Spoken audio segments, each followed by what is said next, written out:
Welcome, everybody, to the Tuesday morning edition of Unexpected Points. Gonna review the Monday Night Football game between the Baltimore Ravens and the New Orleans Saints. Not the most exciting matchup.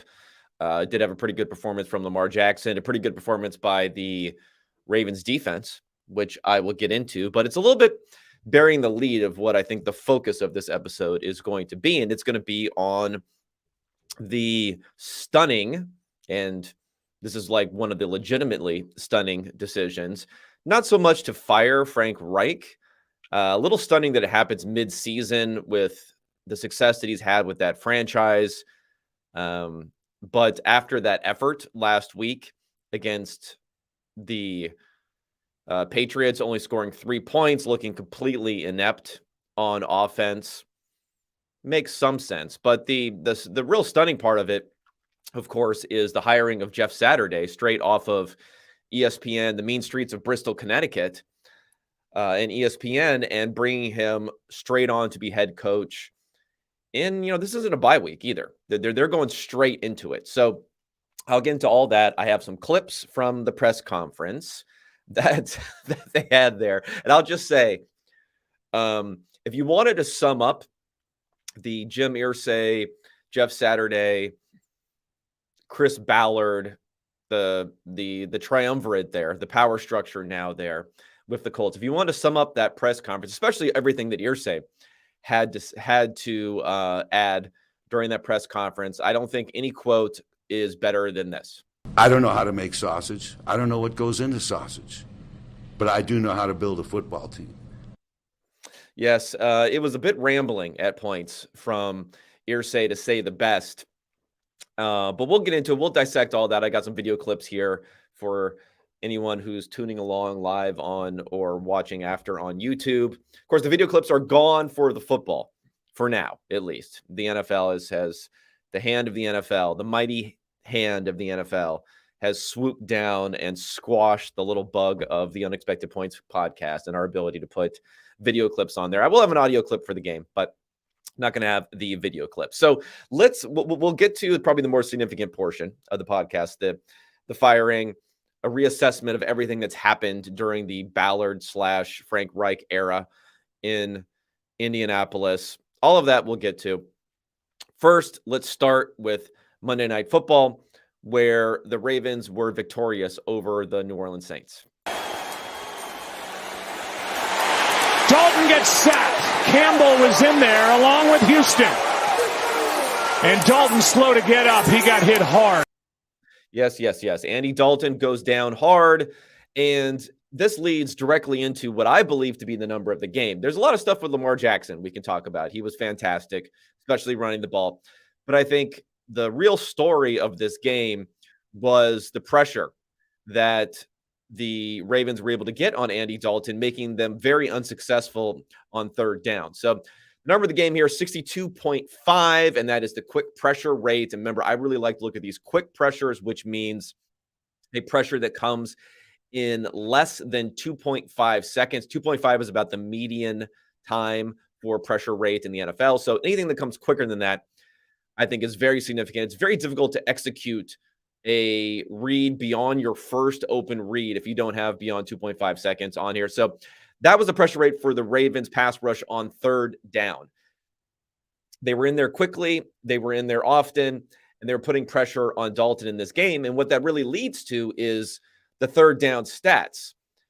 I know I'm repeating myself over and over again, but this make or miss league in the NBA, convert or not league when it comes to the NFL, whether or not you're able to convert these third downs. And that's why getting that pressure, mixing up the pressures, mixing up the looks up front, getting multiple sacks on Dalton, despite the fact that he was getting rid of the ball in 2.2 seconds, which is extremely fast. Being able to put that sort of pressure on him, really, really important, because it then leads to the Saints being 3 of 11, converting 3 of 11 third downs. And by the time they converted some of those in the fourth quarter also, which by that time, their win probability was down a couple of percent. Once they were down more than 2 scores in that fourth quarter, it didn't really matter. And on the flip side of things, the Ravens convert 9 of 15 third downs. A lot of them were more of the medium variety, which they were able to run for, or short variety. But they did also convert well through the air when they weren't passing the ball well generally, but they were able to convert well through the air. And that's what really makes a difference in this game, the 9 of 15 on third down. Okay, all the numbers on this game. Baltimore is a 2.5-point favorite going into it. They win 27-13 with a garbage time-ish sort of touchdown thrown in there for New Orleans at the end. The adjusted score, a bit more narrow, 26-21. Reason being, kind of what I mentioned, difficulty converting on third down, where some of that is sustainable type of great play by the Ravens defense and poor play by the Saints offense. Some of that is luck. Third down conversion rates go up and down a lot. And it's not just there's a luck factor in whether or not you're converting, but there's such high leverage, important plays in terms of expected points added and win probability added that you really have to be able to convert those. So it's a little bit more narrow than that, despite the fact that the Ravens offense was definitely a lot better than the Saints offense was on a play-by-play basis in this game. A couple other factors that come into this. The Ravens had a fumble, although it was Lamar fumbling and recovering himself. So, they get dinged slightly for that, not as much as if they would have been recovered by someone else other than Lamar, which indicates that it was a fumble that could have easily been recovered by the defense. And there was also an interception for Dalton on a tipped ball at the line of scrimmage, which then Justin Houston was able to intercept. So that was an interception that was not a turnover-worthy play. So that feeds into our adjusted score formula to give them a little bit more credit. Slightly, not a lot. A little bit more credit than you might expect for the Saints. Some other big-time numbers that come into this. The total success rate percentiles. So the Saints were at 50%. So they weren't bad. It's just their EPA was really low because they couldn't convert on third down, and they got that interception on the tipped pass. Whereas the Ravens were successful generally, and they had good EPA because of the third down conversions that they had, especially running the ball. 94th percentile run success rate. The run EPA percentile was 85th percentile. So very, very high there. And the numbers could be somewhat deceiving if you just look at a box score for Kenyan Drake in this game, because 93 yards on 24 carries, 3.9 yards per attempt. Doesn't look that impressive there, but he was really converting well. He got a couple of touchdowns in there, 4 missed tackles forced, which is pretty good for him on that one. And then, of course, Lamar Jackson running the ball is where he did a ton of his damage here. 82 yards on 11 carries, including 7 first downs, converting, being hugely successful in that department. Didn't do a whole lot passing the ball. Took 3 sacks on 25 dropbacks, so that's not great. 133 yards passing, 1 big-time throw, 1 touchdown. But, of course, he was without Mark Andrews, which is probably going to be for another week or two there. He was without Rashad Bateman, which will be for the entire rest of the season. DeSean Jackson came in and pulled his hammy, so who knows what he's going to do going forward. And I would say to some people out there, we don't need to make DeSean Jackson like snarky comments about the fact that, oh, look, DeSean Jackson's injured again. Like, the guy's trying, I assume. I don't think he's trying to get injured. Have a little sympathy, if anything else. DeSean Jackson, explosive, awesome player. One of these guys that there's a calculation where you looked at with or without you. It was kind of to say how good is a quarterback when they've had this receiver on the field versus when this receiver hasn't been on the field. Randy Moss was the prototype for amazing outperformance for every quarterback he's played with when he's on the field versus when he wasn't on the field. DeSean Jackson was pretty close to that. If you look at the numbers of, McNabb we used to play with, if you look at the numbers of when he came to, who was it? I guess it was Cousins. Was Cousins there when he came to Washington? Him there. Wentz, for the very few times he was out on the field with Wentz. RG3 was better with him than without him. I mean, he had some great games, even when when he's been very limited in these games. So if anything, we should be viewing this not as DeSean Jackson injured again, who would have guessed? If anything, it's a little bit of a tragedy, honestly, that he can't get on the field more, because I think he looked like he even had some juice in this game down the field. One of my favorite players, and just such a unique player too. he's one of the guys who broke the mold as far as someone weighing that little, being that productive in the NFL at that size. Maybe no one better in the NFL of being able to accelerate, maintain acceleration, and track the ball in the air. His ability to track the ball is like second to none as far as catching, never losing a step, catching it in stride. That's what made him such an amazing player. Anyway, let's calm down, people. Getting on DeSean Jackson. Hopefully he can get healthy and get back into the game going forward. Otherwise, we're going to be seeing a lot of Demarcus Robinson. We're going to be seeing a lot of Devin Duvernay. Those guys combined for 2 catches for 17 yards in this game. We're going to see a lot of James Prochet, who had 2 catches for 22 yards. But again, there wasn't a ton to go around here. I thought Isaiah Likely was okay in this game. You know, he had the touchdown. He also had some catches that he could have made, which tough catches, mind you, some of them, but some catches that he could have made. And we even credited him for 1 drop in this game. It wasn't a passing game for the Ravens, so you'd be a little bit concerned about that going forward in a game where they can't control so well defensively. But if anything, I think you have to be happy with the fact that you had 3 sacks for Justin Houston on 3 pressures. You had Calais Campbell with the sack in there, and you had a bunch of pressures here, 20 total pressures put on Andy Dalton in this game. And like I said, a lot of them were very, very quick, which was good. One other thing I'll highlight is that the first game for Roquan Smith here. So the second round pick goes out. Roquan Smith comes in. He played 37 of 49 snaps. He had a 79.8 grade, which is really good for us. Mostly graded well in a run defense. He had a big 3rd down and short stop, which I believe the Saints then punted off on 4th and 1, which I don't know why you're doing that. So he was good there. He's, plays pretty well in coverage. Obviously, he's very, very athletic there. He was targeted twice, gave up 16 yards in 19 coverage snaps. So, not bad there. I think bringing him is maybe a little bit more key for them than they would have thought because of the fact that, they have Marcus Williams who's down.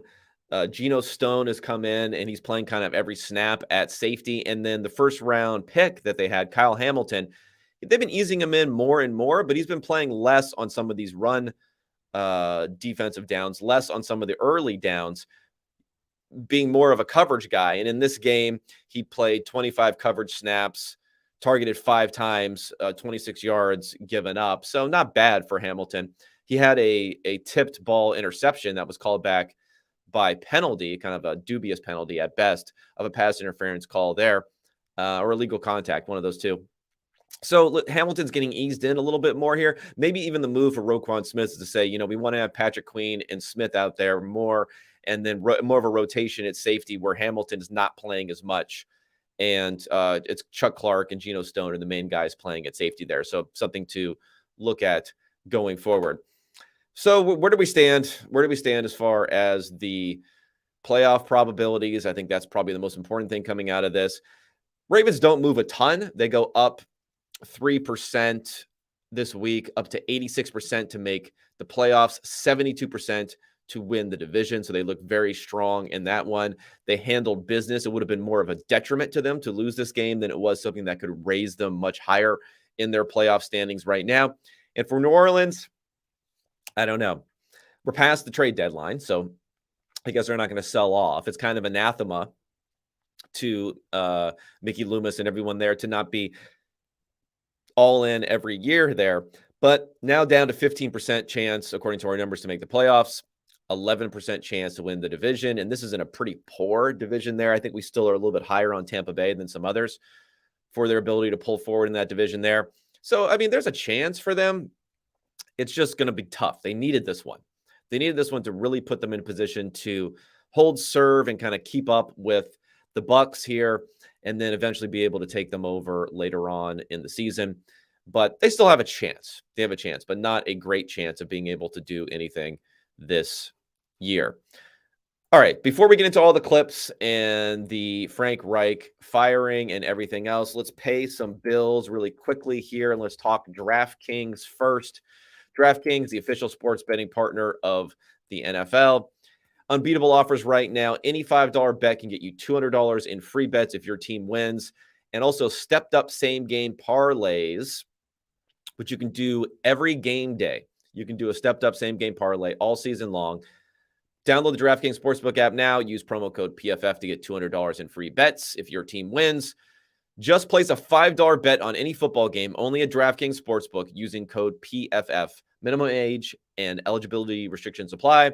See show notes for details. And also, Western and Southern Financial Group sponsors the Unexpected Points podcast. While you focus on your roster moves, Western and Southern helps advance your money moves.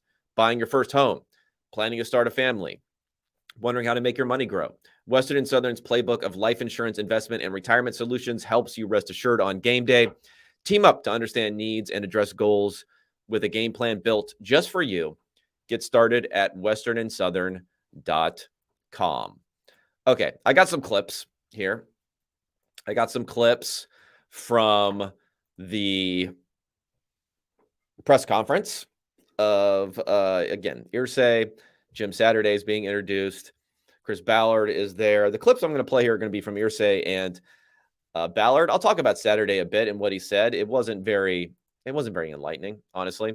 But I will get into some of what he said and some of the reasoning for why I think they're making this move here and a general shifts here. But let's start with the press conference because it's going to give us some background to talk to.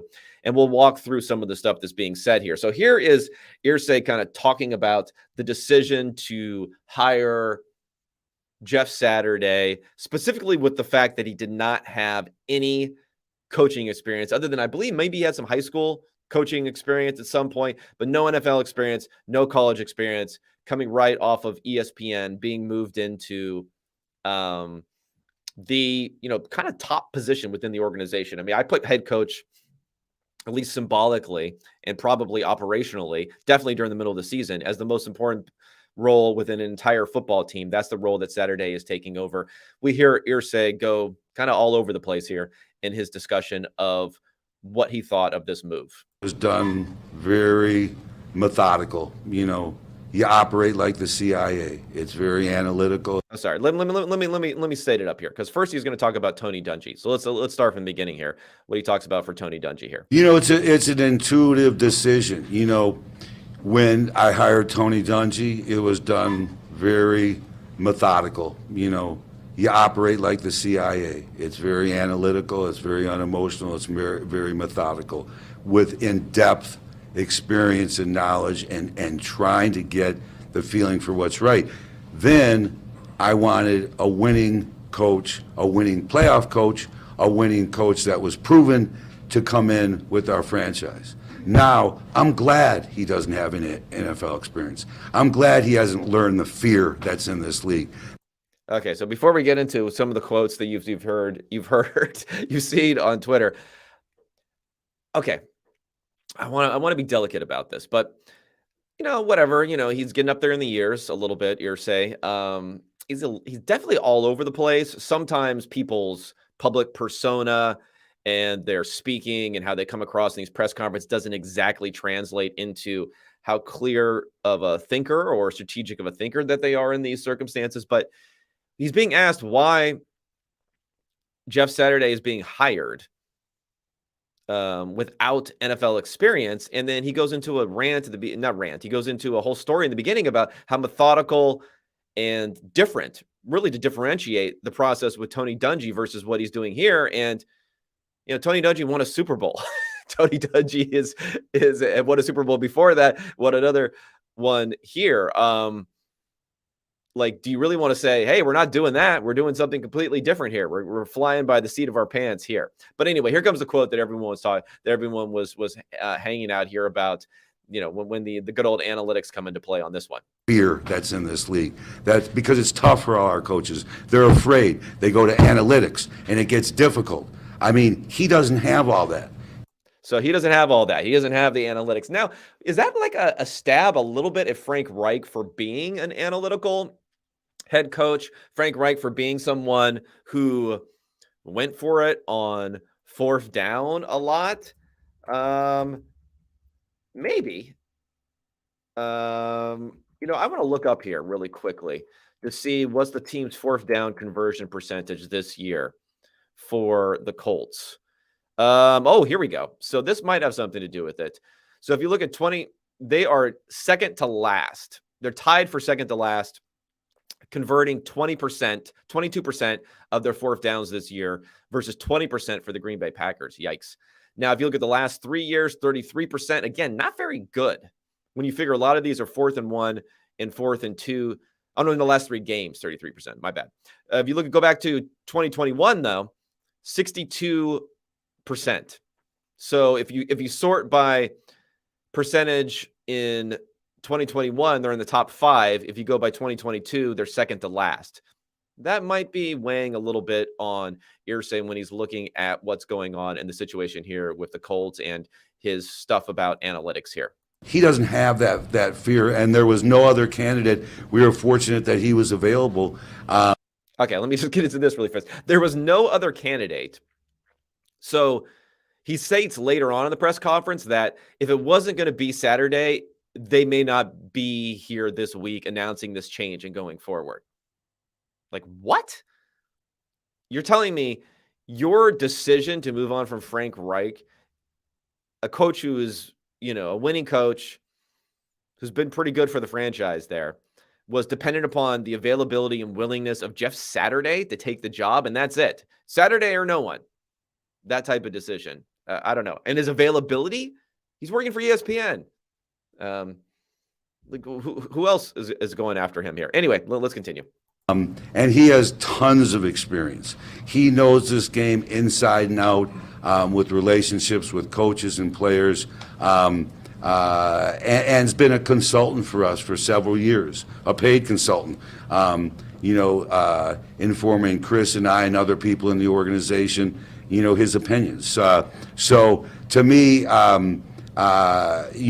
know people can, look out and see it and ask that question, but that doesn't surprise me. I understand. I don't know how to make sausage. I don't know what goes into sausage, but I do know how to build a football team. Okay, so there's the sausage, the sausage line that I had earlier.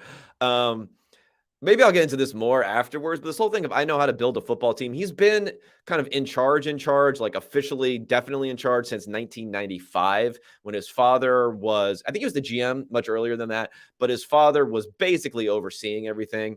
The original owner of the franchise before passing it down to him. So since 95, I mean, whatever, Peyton Manning. Right? Like what else do you want to say about what else do you need when you're coming into play? You have Peyton Manning, you have Andrew Luck, you have the number 1 pick in 2 different years where you had the 2 generational type prospects. An interesting note is they also had the number 1 pick when John Elway was in the draft that they traded out of because Elway refused to play for the Colts. But that would have been they've had to talk about luck as far as having those things are concerned. And I mean, I don't know about you, but maybe I would say that the teams with 1 Super Bowl during that time with, some middling performance that wasn't that great with Andrew Luck, you could probably say the team building around those quarterbacks was subpar.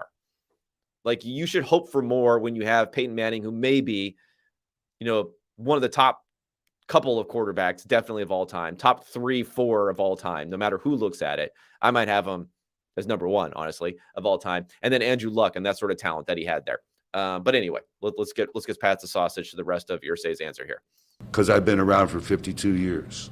And from all the people from Paul Brown to Don Shula to sitting with Ted Marchibroda and understanding what you do during a week for preparation, I understand that. And I understand that he's fully capable of doing this and more than capable, and that no, it wasn't offered to anyone else, and I don't know, Chris and I, what we would have done if anything if he wasn't available and willing. So that's kind of how it came together. Okay, so that's again a little bit all over the place on that one, but again, that was the part that I talked about. They said they wouldn't have offered it to anyone else, and they don't even know if there would have been a move at coach if Jeff Saturday was not willing to take this position again.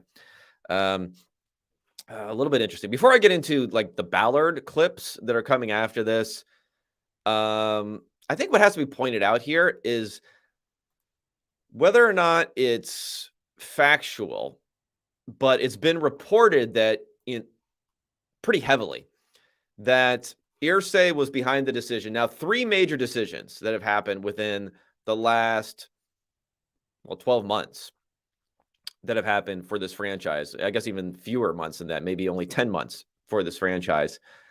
He has been really the driver in these decisions, where before I think he did step back and let Ballard kind of do his thing. So I do wonder, and it's only going to go further and further in this direction. That's why I think guys like Ballard become even a little bit too compromised when the owner starts taking over too much, even though he gave Ballard the vote of confidence, but then again, he gave Frank Reich a vote of confidence 8 days ago or 9 days ago, and he's already, out the window.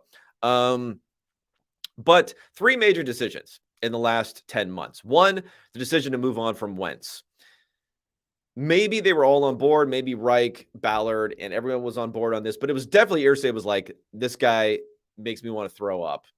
We got to get rid of him immediately after that loss against Jacksonville and not making the playoffs here. Again, if they make the playoffs, maybe they even win a game or two. They weren't that bad of a team. I don't think they were that much worse, if any worse, than the Cincinnati Bengals were. Everything could have been quite different there. So he drove that move. I'm not saying it's necessarily a bad move. I think Ballard did a great job getting good compensation for him. But, then just pivoting off to go to Matt Ryan wasn't such a sure thing, obviously, we see now, of getting improved performance. But at the very least, just shows his heavy hand that he's putting down on the decisions of this franchise. So there's that.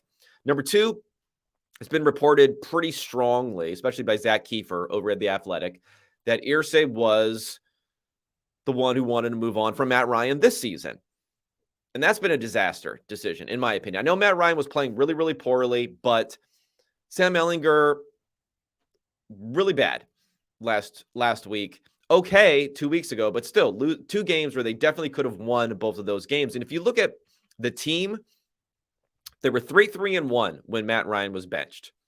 According to our numbers, now our numbers might have been a little overinflated because they're looking at priors on Matt Ryan, they're looking at priors on the team. But according to our numbers at that point in time, so before the last 2 games were played, we had them as having a 38% chance to make the playoffs at that time, an 18% chance to win the division, and an 8.2 win projection. Now, they lose the next 2 games. 17-16, they lose a very winnable game at home against the Washington Commanders. And then they just had this pathetic performance against the Patriots where Ehlinger was out of his depth, to say the least. He took 9 sacks for 60 yards. So his whole thing of like his scrambling will make up for the bad offensive line. Well, maybe not. Scrambling and sack rate are actually positively correlated. So now after all of this, they're 3-5-1. Their playoff chances, according to our numbers, are down to 11% from 38%. And their chance to win the division is down to 2% from 18%. So not, that move alone, probably not great. And then it sounds like for this move here, that this was, again, a Irsay-driven decision. It says it was a very long conversation between Ballard and Irsay on Sunday night, an embarrassing loss, a quick reaction by the owner. I'm not sure. My suspicion would be that Ballard was trying to talk him out of this type of quick trigger move, reactionary move here, reflexive move to get rid of Frank Reich in this situation. Said that a very, very, very long conversation. Now, they always say in the end, we're all on the same page with what's going on, but I bet Ballard was trying to counsel him to have, some degree of sanity here, but it's just not working. And that shows either a lesser degree of trust between the two or Irsay just feeling like he has to take over. But now we're seeing this franchise, which while they didn't have stability at quarterback, now is just kind of like flying all over the place, even within a particular season. I think it's because of the owner's influence here. And this is kind of when the owners go wrong. But let's listen to Ballard talk about what went into the conversations he had with Irsay and what went into the decision. And specifically, I think he's asked the decision to bench Matt Ryan and the decision to bring on Jeff Saturday. What was his involvement? Were they all on the same page? What was the discussion like? All this sort of stuff. This is his answer to Chris Ballard's answer. So I think you know me well enough, all of you. Like I don't sit here and act like I don't share some of the blame. Damn right I do.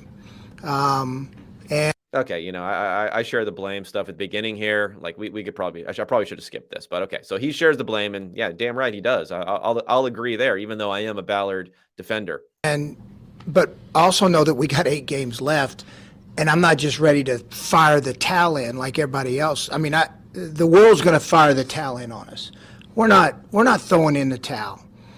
I mean, I talked to the team today, talked to the coaches, visited with Jeff, and we'll move forward. Frank, Mr. Irsay, and I visited about the Matt decision. That was all of us together. What was the other one? The decision to fire Frank.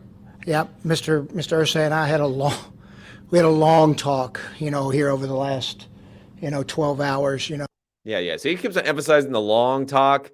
I don't know. Like, I feel like if they were all on the same page, maybe it wouldn't have been as long of a talk. But again, this is me speculating here. Late last night, and when we decided to move forward, that's what we did. And I talked to Frank, this morning. Mr. Irsay, talked to Frank, and then I talked to the team, and then I talked to the coaching staff. Not easy, especially with Frank and I's relationship. And it's one where, look, we both know that we haven't been perfect by any stretch. And it was a hard day. It was a hard morning. Yeah, I mean, these guys have been tied at the hip a little bit. Maybe not officially. Remember that Josh McDaniel was going to be the original head coach there, and then he backed out, and then Ballard went to Frank Reich. But since then, these guys have been tied at the hip a little bit here. So to have one of them peeled off, I think it puts Chris Ballard in a pretty tough situation here. And just to quickly talk about whether mistakes have been made or those sorts of things here for Ballard. What I think is interesting is the follow-up question here. Sounds like my man, Stephen Holder, who's been on this podcast, who covers the Colts for ESPN, but I'm not sure. So don't hold me to that, asking this question. But he, puts Ballard's feet to the fire a little bit here. And he says, hey, this is the team that you built, is it not? Look at where we are at this point of the season. You're kind of a little bit in disarray here, 3-5-1.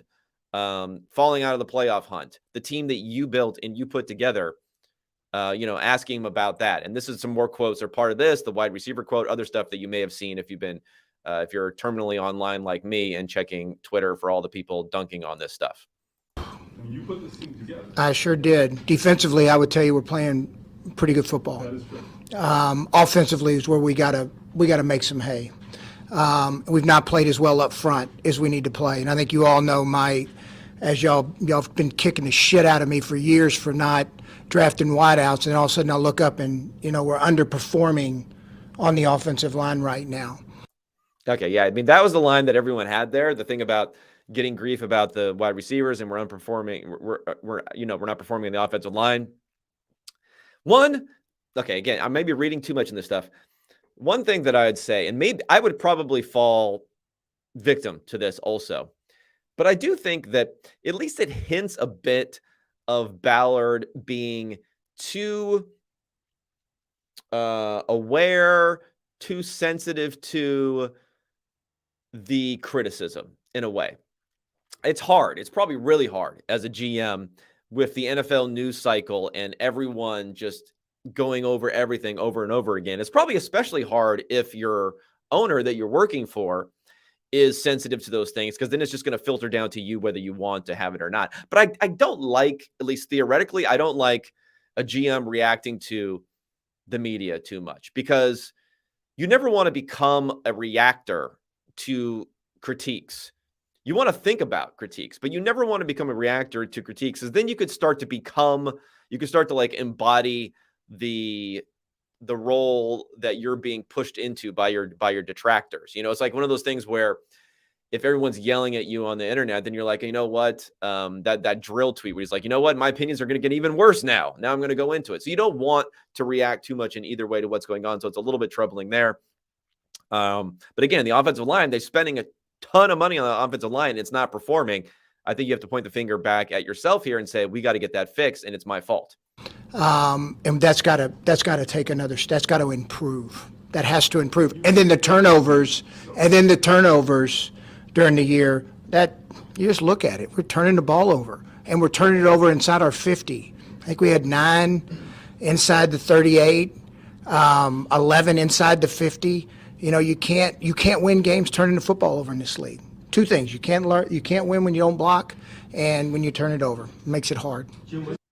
Yeah. So turnovers is interesting here to highlight as the other thing, because remember we mentioned the fourth down, like conversions are down, and then Irsay says something about analytics. Well, yeah, they're leading the league in turnovers right now. 17 turnovers, 7 fumbles lost, 10 interceptions. So, yeah, not good. They are tied though with the Saints and the New England Patriots. Believe it or not, for their turnovers this season. Turnovers are something where you have to really dig into them to see like how much is really about sustainability or not. A lot of the fumbles, some of them, Jonathan Taylor's fumbled a couple of times. Those are probably fairly random. Matt Ryan fumbled a bunch as on strip sacks. Those are a little bit less random, but somewhat random when they come into play there. The interceptions, you know, Ryan was bad. I mean, he was one of the worst graded quarterbacks going into that, but you have to hope that's going to turn around.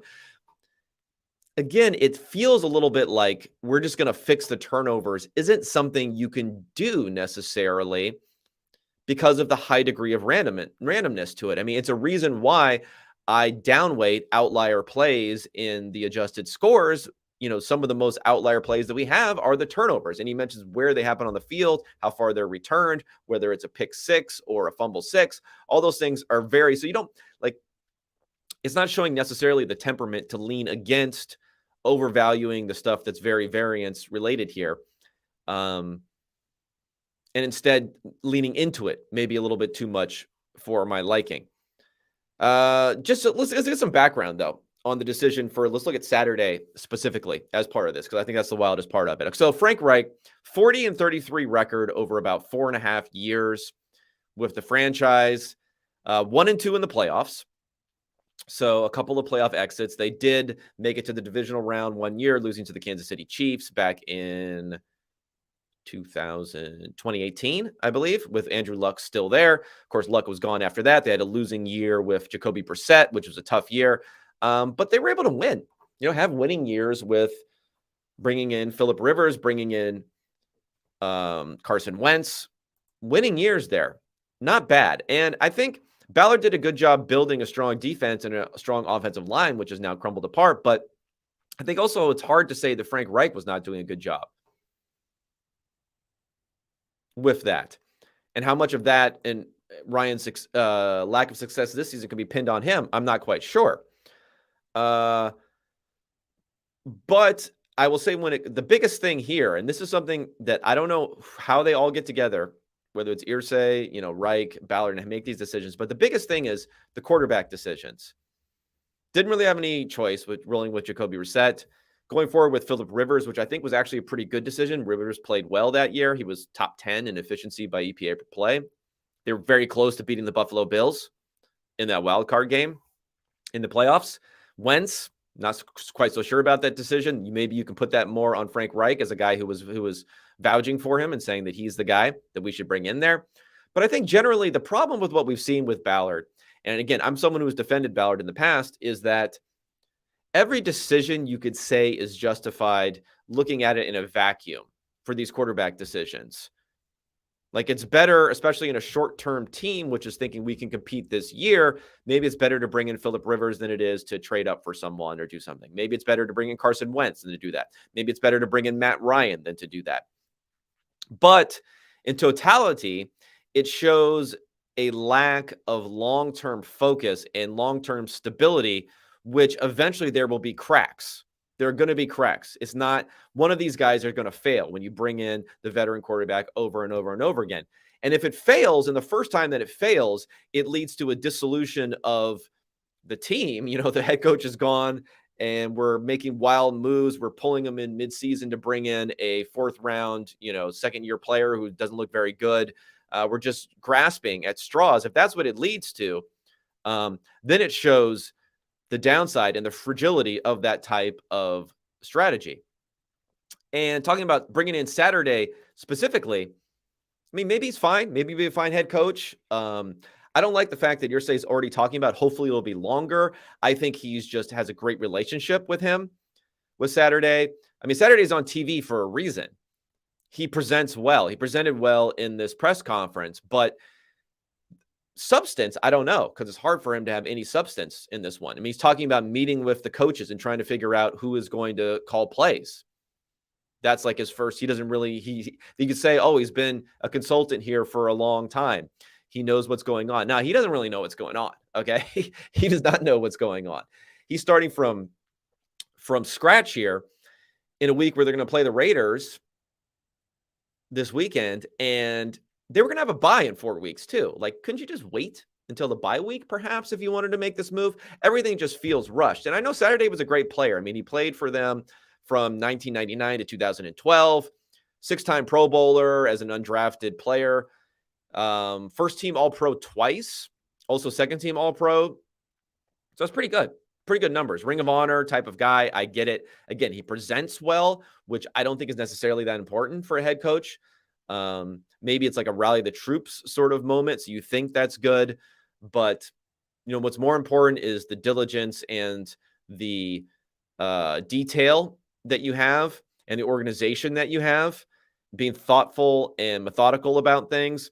That's what's been proven as being the best attributes for a head coach. And, maybe Saturday will prove to be that, but he hasn't shown that, at least in his time with the lack of experience in the NFL.